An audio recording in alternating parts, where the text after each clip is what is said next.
Yeah, I'm trying to get the gallery. How do I get gallery here? Because I don't like looking at myself while I'm talking. Um, I'm doing this on my phone, Chaim, so can you please advise me? I want to get somehow to gallery. I think just swipe to the right. Oh, right. Okay, good. Thank you so much. Okay, good. Baruch Hashem. Okay, now I can see who I'm talking to. Okay, so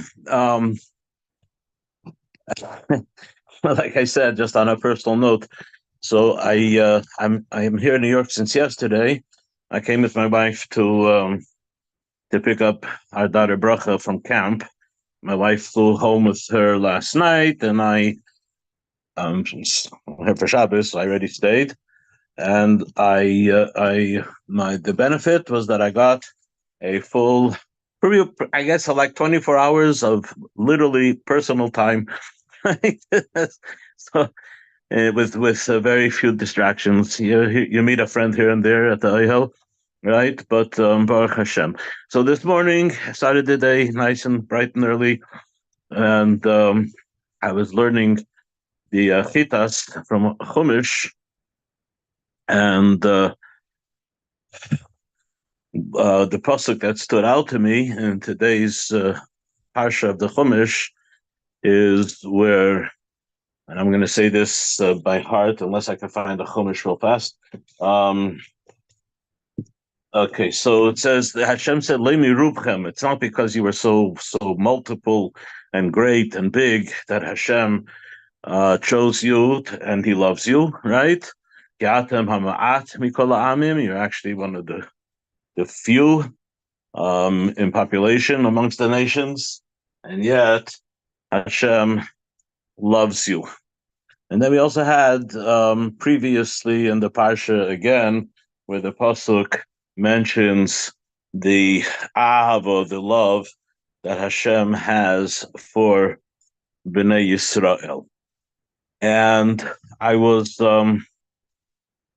like I said, when you have time, so you start looking around, in different places, and I found, something that's actually in the Sefer from the Maralmi Prague.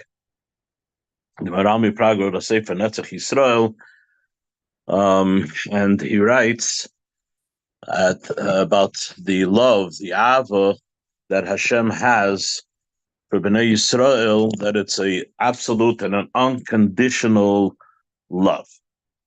In the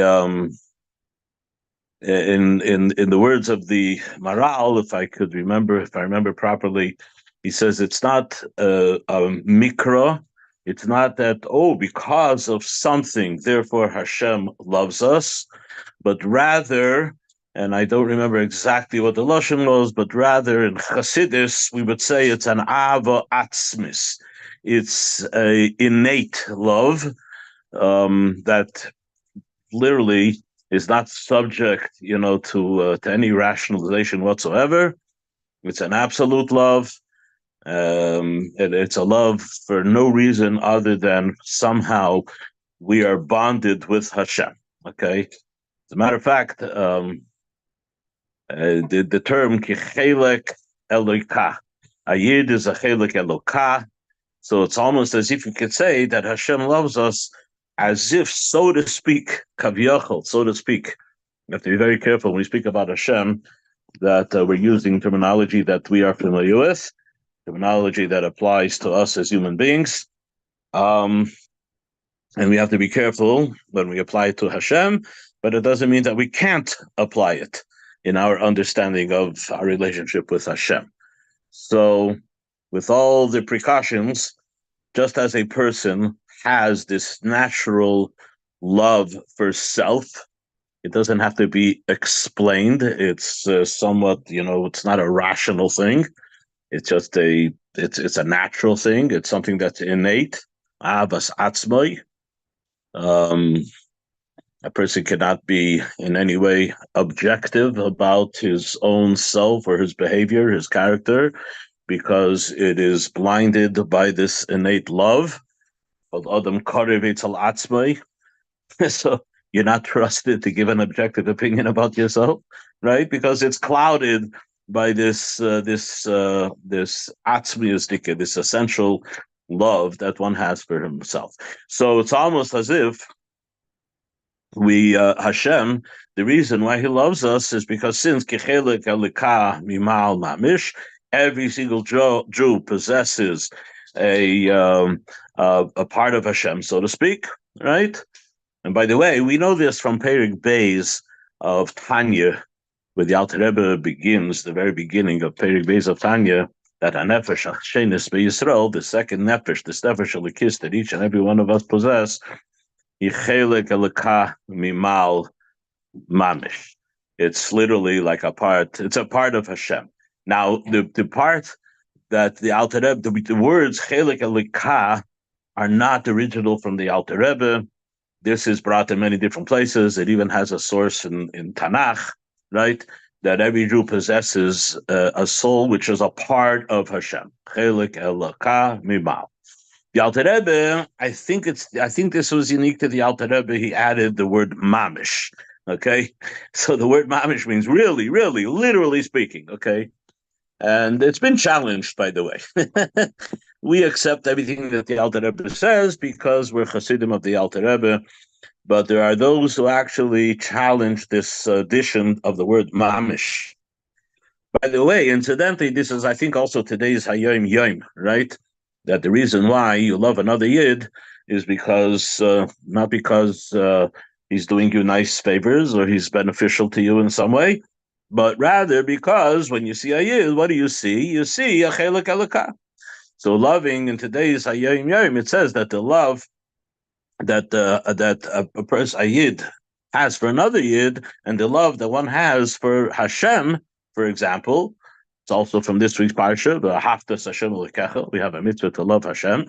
The fact is that the mitzvah is not to develop that love, but the mitzvah is just to discover that love, because again, that's a love that's innate. It's part of our very nature to love Hashem because we possess a part of Hashem within us, right? So it's almost as if we're loving ourselves. This is also a point the Alter Rebbe makes in Perek Lamed Beis, chapter 32 of Tanya. Okay, so my point, what I'm getting to is that we use this terminology. We're familiar with it because it exists in our reality. But the truth is that we also apply these ideas, these concepts when we're speaking about Hashem. And why that is valid and why we're allowed to do that, that's a different conversation. But the fact is we do it.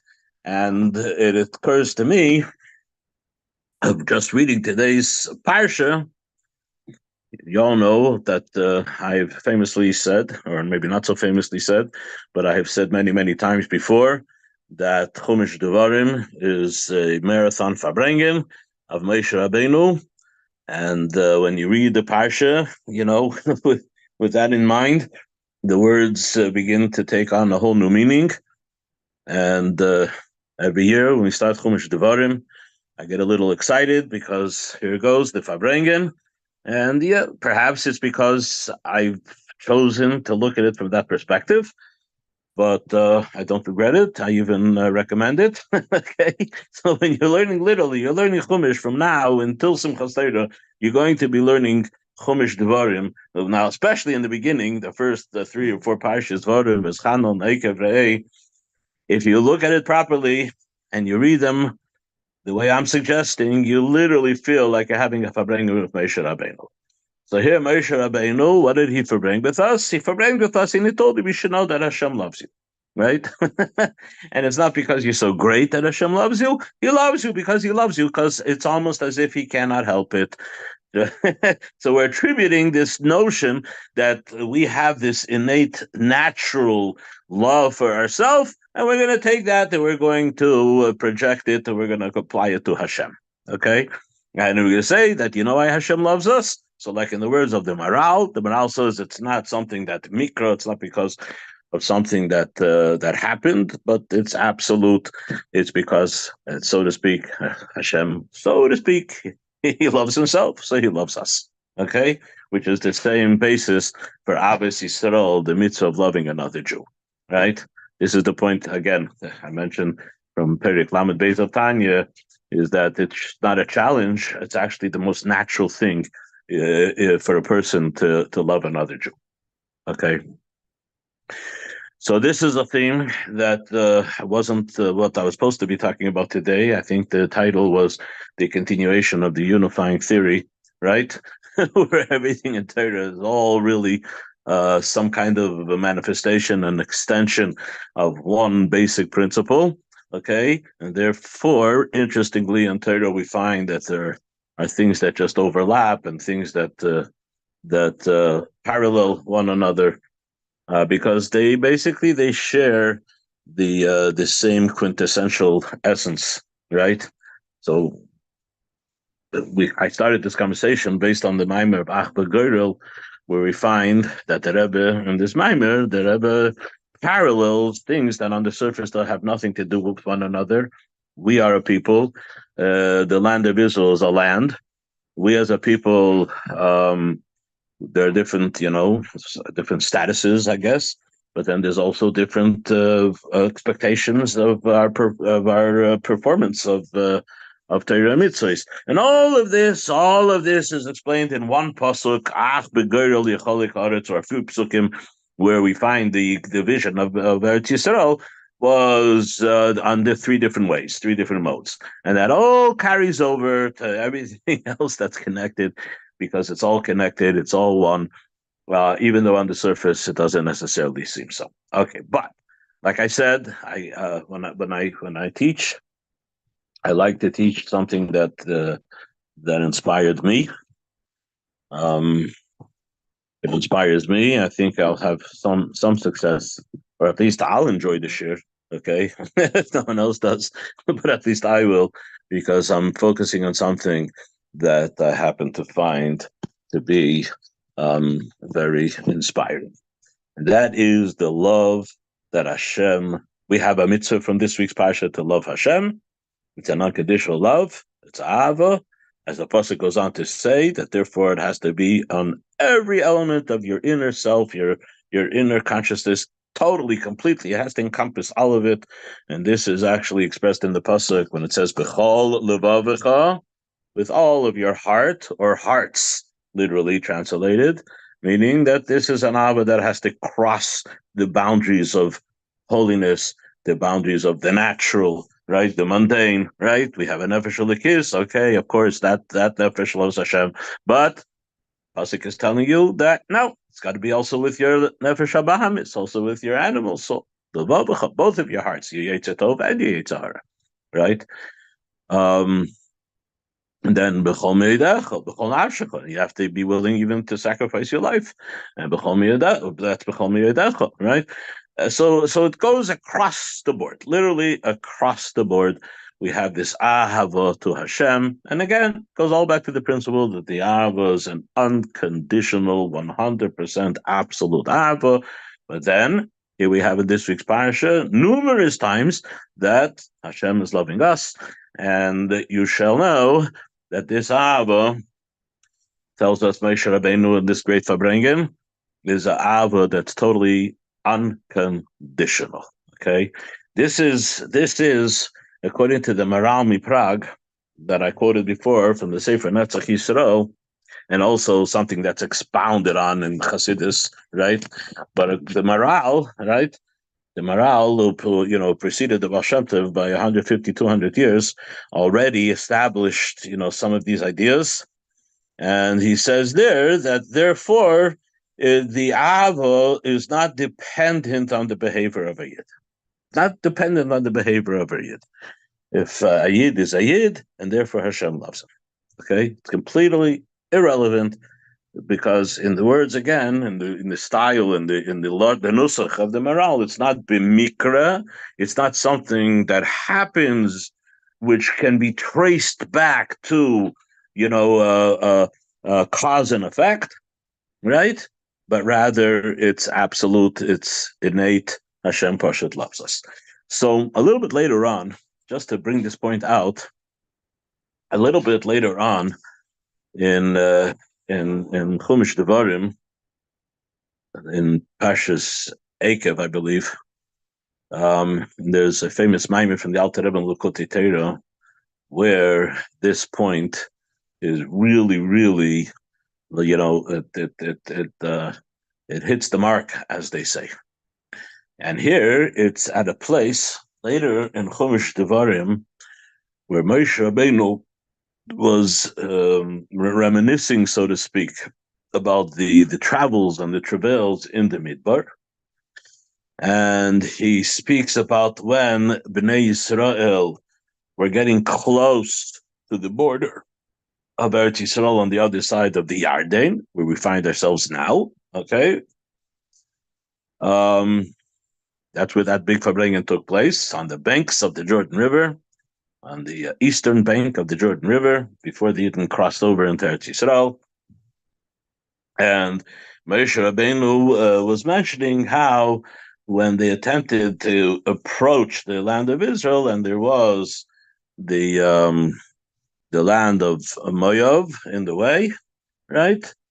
And they were not given permission. They had a mitzvah. They were not allowed to start up with Moav. They weren't allowed to wage war with Moav. And Moshe Rabbeinu reminisces about the what happened with Bilam, right? Which is interesting because Balak hired Bilam. It was, in a way, Balak was kind of silly because he didn't have to hire Bilam because the Jews had no intention of taking his land anyway. They were not permitted to take his land. I don't know what happened to Balak. I don't know, maybe he wasn't aware of that or he forgot that. It's very unlikely that he was not aware, but I guess, just like Ahava is unconditional, sometimes Sinah is unconditional as well. So this whole thing with, that we had just the last in Chumash Bamidbar, the whole story with Balak and Bilam from a couple of weeks ago, in a sense, there's something that doesn't really match up over here, because what was Balak concerned about? The Yidden were prohibited from capturing his land anyway. So the answer is simple, because Balak Pashat had this hate, and regardless, he did not make, a rational decision over here. He just hated them, so he hired Bilam to curse them, right? Now, Bilam was a clever person, and he saw that the cursing is not going to work. He charged a lot of money for it, by the way, but he saw that it wasn't going to work, right? He was not free to do as he had intended. So what happened, as the story turns out, what happened is that, of course, it was turned into brachis, but then Bilam figured out that he's going to do something that he hoped might have some success. And what did he do? He reminded, somewhat encrypted in his words, but Rashi picks it up, and he was he figured he's going to bring up the sins of the Bnei Yisrael. Okay, and not only he's going to bring them up, he was the antagonist. He was the one who actually caused it by having the daughters of Moav entice the Bnei Yisrael. Okay, and that leads us, of course, to the story of Pinchas, right, and so on and so forth. But this was a something that was this was a clever thing, that was a scheme of Bilam, right, to entice the Bnei Yisrael. The Alter Rebbe points out something very interesting along the themes of what I started to speak about: the unconditional love that Hashem has for Bnei Yisrael. The absolute and unconditional love. The Alter Rebbe says, Bilam, so he was clever, right? And he came up with, bringing up issues that were not necessarily, that did not put the Bnei Yisrael in good light. And he figured, maybe that'll work.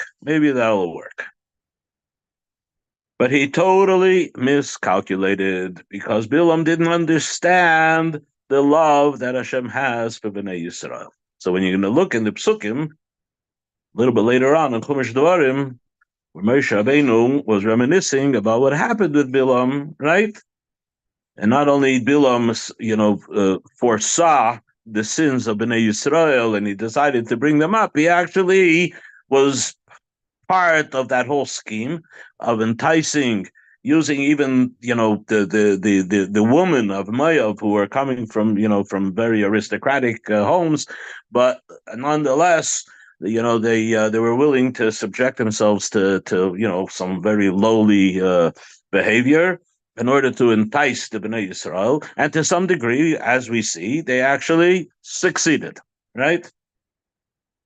And this Bilam, it was almost like this was his only hope, his last hope. Okay.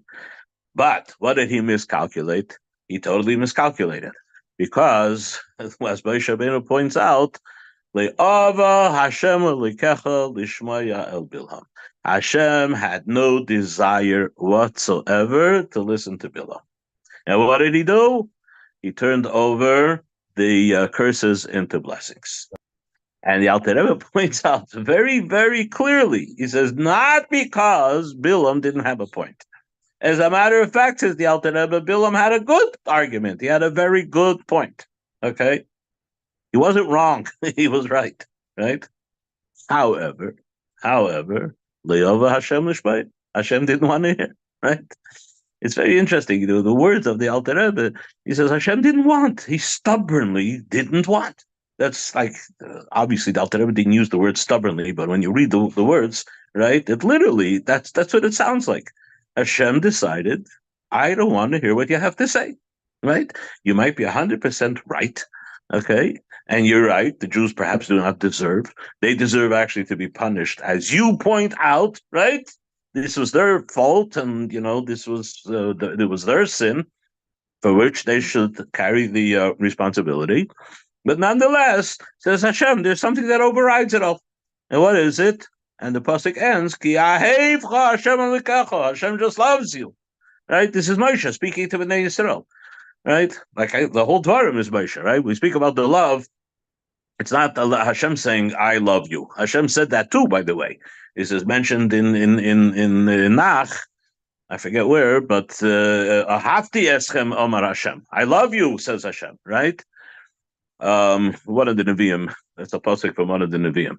So Hashem said it in the first person, but the whole Devarim is Moshe Rabbeinu for bringing with us about the Ava.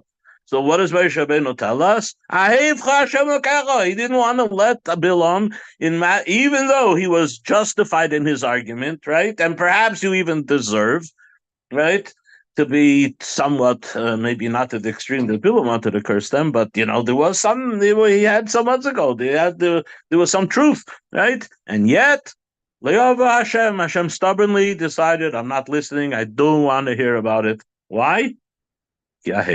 There's something deeper. There's a deeper bond over here. That bond is the ahava that Hashem has. Hashem has an ahava for every single Jew. Okay. And by the way, the time we are getting close to the Yomim Neroyim. We're getting close to Elul. As a matter of fact, the Magidim or even the Mashpiyim, they would already start in Elul. They would already start getting people ready for the Yomim Neroyim, the days of judgment, which won't be until after Elul, right? But they would say Of is already the time to begin to prepare. Because if you look at the name Of, it's spelled Aleph Beis. What does Aleph Beis stand for? We all know that Elul is the month, right, of the Sharachimim. It's the month in which we invoke Hashem's Sharachimim in preparation for the days of judgment, the days of right? That's Elul. That's already that's across the board. That's part of the Jewish culture of the month of Elul. It's the month we prepare ourselves for the days of judgment. Okay, but the Magidim were the famous preachers, the Jewish preachers, or today let's call them the Mashpiyim, right? They would already say that in Elul we have to already start, because Elul, like I started to say, Aleph Beis. What does Aleph Beis stand for? Elul Ba. Elul's coming.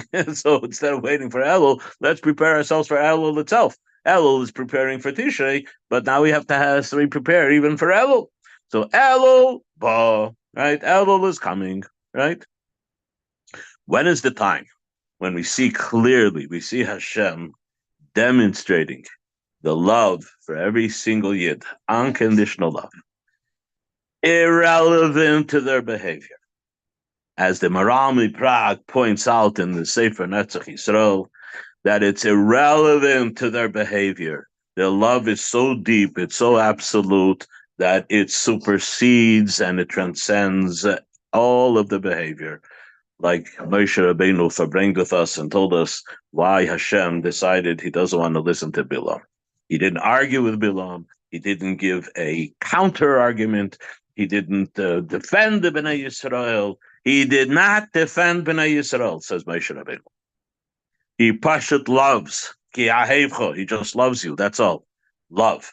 And the time of the year where this is demonstrated in a very clear and open way begins amidst Hashem, the month of Elul, and then on Yom Kippur, it literally comes to its pinnacle, where we end the whole Yom Kippur, V'salachti kidvarecha. We begin it with V'salachti kidvarecha. We end it with V'salachti kidvarecha. Hashem forgives us. Why does He forgive us? Because we are just one and we are attached to Him. Okay, this is the love. So this is something that I was thinking about this morning as I was learning the Chumash, where in today's in today's parsha we have the pasuk where Moshe Rabbeinu, again, he repeats about Hashem loving us for no reason other than He just loves us, right? It's also mentioned earlier in the parsha. And that's it. It's all about the Ava that Hashem has for us. Okay, so this is a mitzvah. This is I think to this came the theme of the day. The theme of the day. Like I said, this is, you don't understand. Yeah, I mean, maybe you do understand, but it's like it's like I'm in Gan Eden. You can imagine I'm in Gan Eden. Anytime I come to the Ohel and I get to spend some extended time at the Ohel, it's literally like I'm going into Gan Eden, right? So I dive in without with no pressure from any sides. I have to be here. I have to be there. Actually, that's probably the problem of why I almost forgot today's shir, right? I was too wrapped up and absorbed in my own, in my Gan Eden state. So thank you, Chaim. It's like a cholent that cooks longer. It's tasty. Yeah, right. So for those who are coming, I don't know if there's anybody here in the shirs that's coming, but in the background, I hear the caterer getting ready the meal tonight, and he said he's going to have some toyameho. He's going to have some cholent and schnitzel for before Shabbos. That's before Shabbos, okay? So imagine what's going to be on Shabbos. Anyway, so we're getting ready. Mitzvah Hashem. I'm all geared up, all pumped up, Mitzvah Hashem, for a beautiful and a wonderful Shabbos. I don't mean to make any of you jealous, but if you are jealous, that's fine. You have what to be jealous of. And Mitzvah Hashem, the Rebbe is here, the Rebbe is available, and you can have the Rebbe wherever you are, but there's something that's somewhat very powerful when you're in a place where there's nothing but the Rebbe. Okay, there's nothing here except for the caterer getting ready for Shabbos. I mean, so I can't really say there's nothing here, but at the same time, it's all, the focus is all on our connection with the Rebbe and the things that the teachings of the Rebbe, and that the Mitzvah Hashem, what we will be focusing on for the whole weekend. So again, it's all about the Abba. It's all about the love. It's amazing love that Hashem has for Bnei Yisrael. He loves us. I saw this also, I think, in a letter this morning, where the Rebbe says that again, so there's the Hayom Yom, right? Where if you love a Jew and loving Hashem is one and the same, because the reason why you're loving the Jew is because of his nefesh, the chelik alakam imal, that's within him. Okay, I mentioned that already. But then I saw something else, but I forget what it was.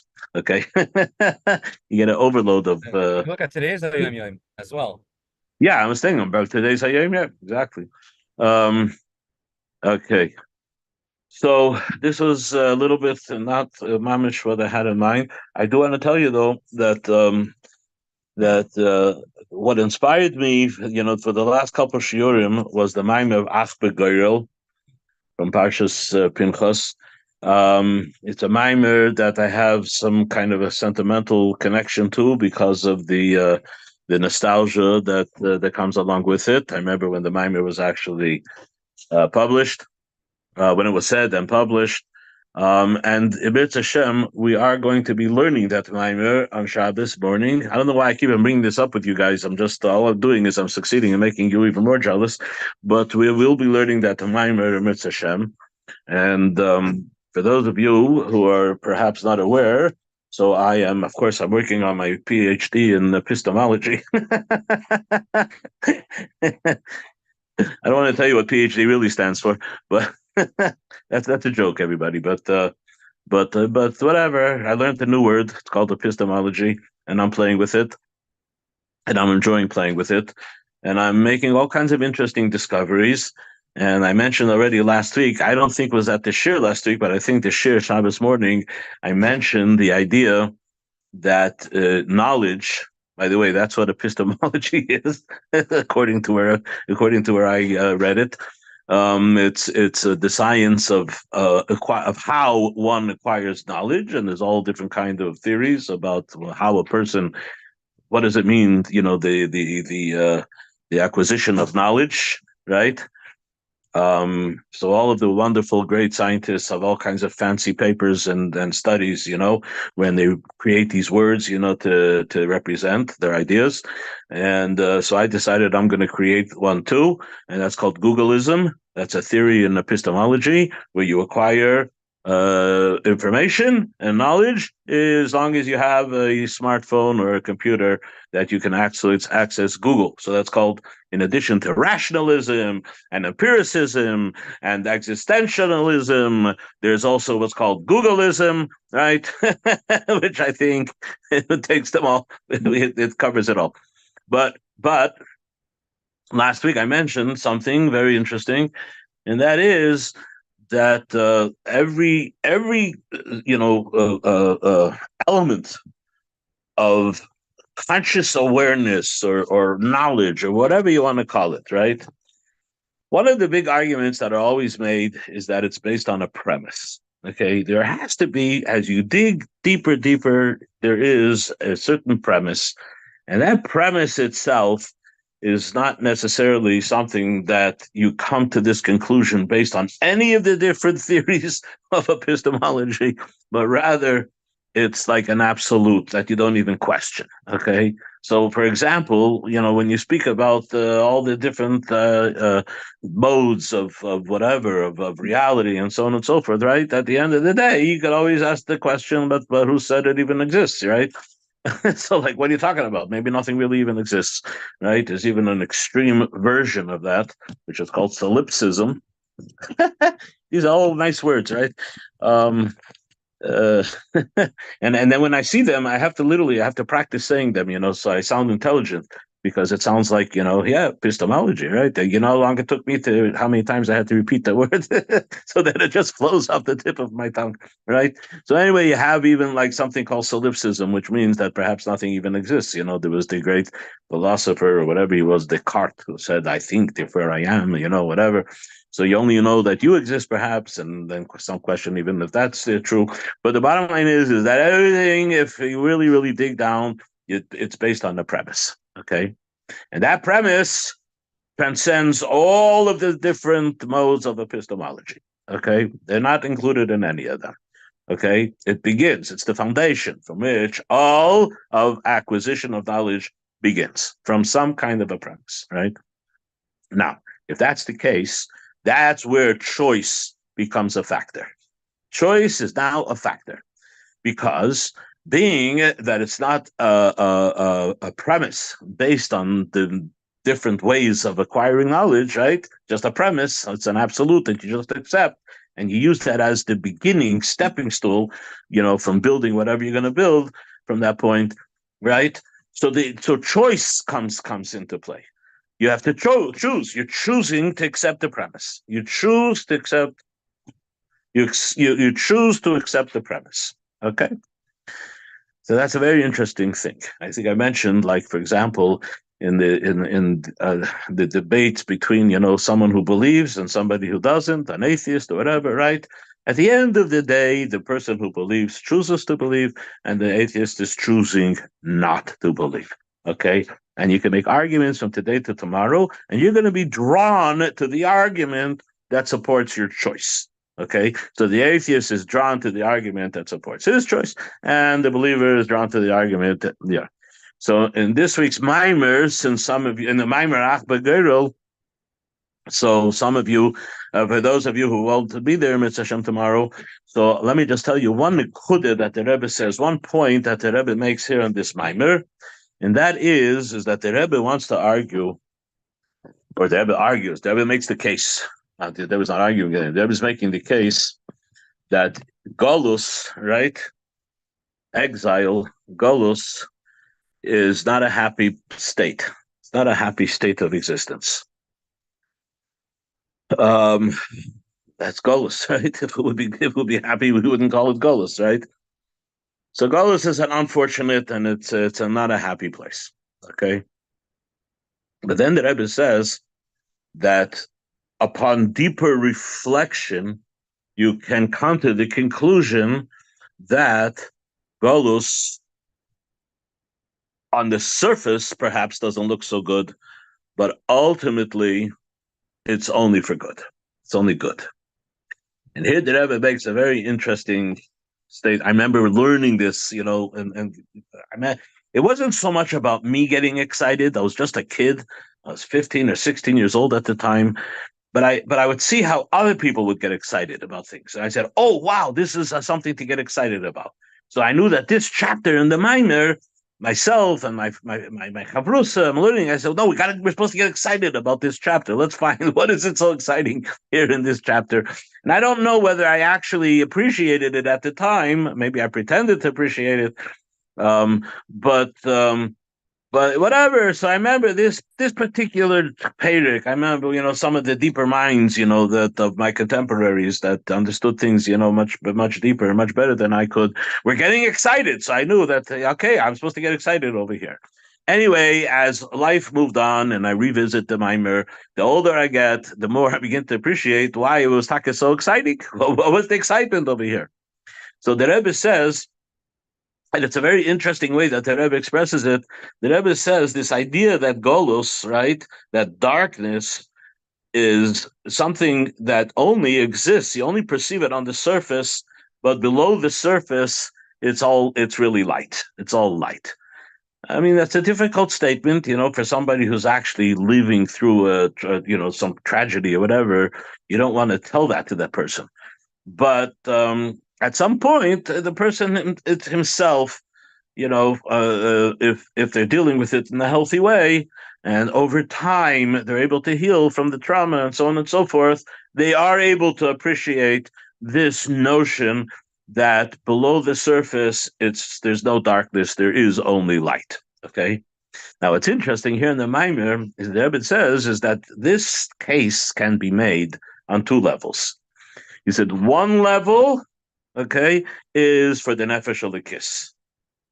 The Nefesh Elikis, so from in the field of epistemology, the Nefesh Elikis knows things, right? How does the Nefesh Elikis knows things? Because the Nefesh Elikis has some kind of an intimate bond with Hashem. So as far as the Nefesh Elikis is concerned, the Nefesh Elikis knows that if Hashem says it's good, that it is good.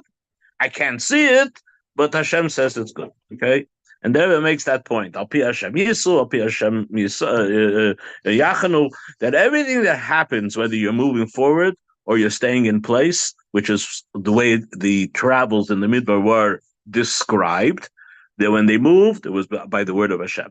When they rested, it was by the word of Hashem. Right? So the Rebbe takes that concept and the Rebbe applies it also to Chayshech and Art. When things are looking, bright, it's because of Hashem. When things are looking not bright, when they're looking dark, it's because of Hashem. So at the end of the day, the Nefesh Elikis, it's all because of Hashem. If it's because of Hashem, so then the Nefesh Elokis goes forward with the belief and the bitachon that, in spite of the fact that right now we can't see things, but that's because of the restrictions and the boundaries that we have, because our neshama happens to be in a guf, right? But we still have some kind of a connection to that level of understanding that the neshama has before the restrictions of the confinement, the physical state of being in a body, it subjects you to. So therefore, it's able to make it through all the darkness because he knows it's al pi Hashem, it's from Hashem, so he's able to accept it. But then the Rebbe goes on and says, but you should know there's also an argument that even the Nefesh Habamis can appreciate. You can't just tell him it's al pi Hashem. Nefesh Habamis says, I don't know what this thing al pi Hashem. Don't bother me with that. I need an argument.